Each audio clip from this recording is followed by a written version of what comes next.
तर विद्यार्थी मित्रांनो, आपण पाहू शकता 2 वर्षातील सरळ व्याज आणि चक्रवाढ व्याज यातील फरक यावर आधारित प्रश्न मी तुमच्यापुढे घेऊन आलेलो आहे.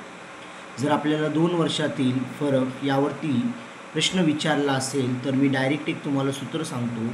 PR चा वर्ग बरोबर फरक गुणिले 100चा वर्ग. 100चाच वर्ग का करतात? कारण 2 वर्षासाठी विचारलं आहे. चला तर मग आपण याला सोडूया.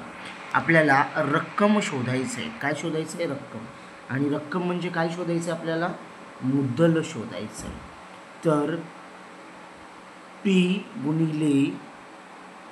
गुणिले R म्हणजे रेट ऑफ इंटरेस्ट, ज्याला मराठीमध्ये दर असं म्हणतात. 11चा वर्ग 121 आणि फरक 242 गुणिले 100चा वर्ग 10,000.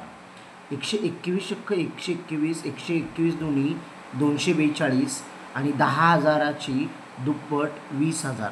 अशा पद्धतीने आपल्याला या प्रश्नाचं उत्तर निघू शकतं.